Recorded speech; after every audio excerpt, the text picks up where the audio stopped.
एक गरीब किसान की कहानी। भूखा राजा और गरीब किसान की इस कहानी में बताया गया कैसे एक राजा रूप बदलकर अपनी प्रजा से उसके बारे में जानकारी लेने के लिए जाया करता था। लेकिन एक दिन उसकी मुलाकात एक गरीब किसान से हुई जिसने उसे खाना खिलाने के लिए कहीं से भी अनाज का इंतजाम किया और राजा को भरपेट खाना खिलाया। भले ही उसके पूरे परिवार ने कई दिनों से खाना खाया हो या नहीं, यह कहानी दिल को छू लेने वाली है। एक समय की बात है, एक राजा अपने ही राज्य में रात के वक्त रूप बदलकर घूमता था। वो रूप बदलकर सबसे मिला करता था और सबसे खुद के बारे जानने की कोशिश करता और सबकी दिक्कतों को समझने की कोशिश करता। एक दिन जब राजा घूम रहा था तभी अचानक जोर की तूफान और बारिश शुरू हो गई। उन्होंने बिना देर किए किसी के घर का दरवाज़ा खटखटाया। दरवाज़ा खटखटाने के बाद अंदर से एक गरीब किसान निकला। वो उस घर में अपनी पत्नी और बच्चों के साथ रहता था। बारिश बहुत तेज थी, इसीलिए किसान ने राजा को अपने घर के अंदर बुला लिया। राजा ने घर के अंदर जाने के किसान से बोला, क्या मुझे कुछ खाने को मिल सकता है? मुझे बहुत भूख लगी है। उस गरीब किसान का परिवार पिछले 3 दिनों से भूखा था और उनके घर में एक भी दाना नहीं था। किसान के मन में ख्याल आया कि हम भले ही भूखे हैं, हम किसी मेहमान को भूखे नहीं भेज सकते हैं।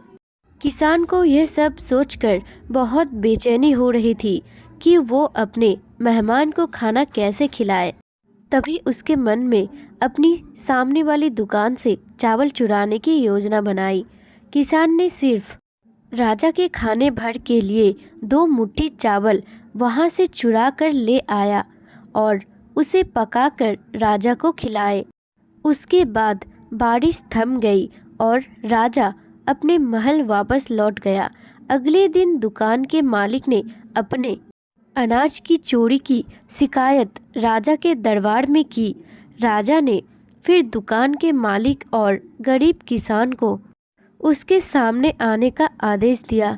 सभा में सबसे पहले किसान पहुंचा और उसने राजा के सामने चोरी करना स्वीकार कर लिया और पिछले रात जो भी कुछ हुआ था सब राजा को बता दिया।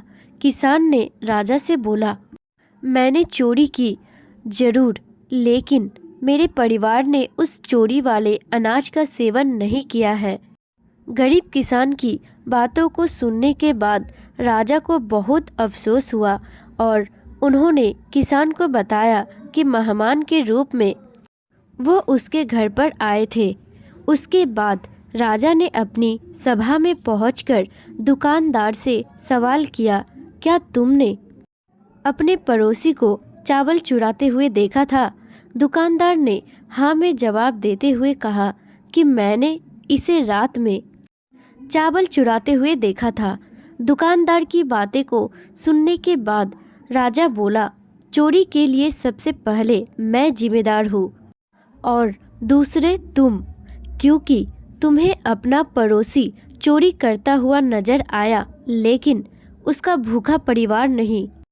तुमने एक अच्छे पड़ोसी होने का फर्ज बिल्कुल नहीं निभाया है। इन सब के बाद राजा ने दुकानदार को वहां से भेज दिया और किसान की अच्छाई और अतिथि के प्रति प्रेम को देखकर उसे उपहार में सोने के 1000 सिक्के दिए। यह कहानी में बताया गया है कि मेहमान भगवान का रूप होता है। खुद के पास खाने के लिए कुछ ना होने के बाद भी किसान ने राजा को भूखे नहीं जाने दिया। किसान की इस सेवा का राजा ने उन्हें इनाम भी दिया। इस कहानी की नैतिकता यह है कि हमें मुसीबत में फंसे लोगों की मदद के लिए हमेशा तैयार रहना चाहिए। इससे व्यक्ति का भला भी होगा और आप एक अच्छे व्यक्ति के रूप में जाने जाएंगे। किसी का मदद करना एक बहुत बड़ा कार्य होता है।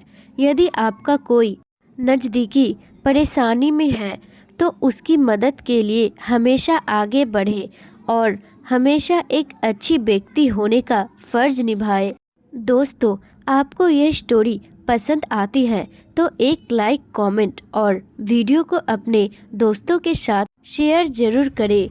साथ ही हमारे चैनल को सब्सक्राइब करना ना भूलें।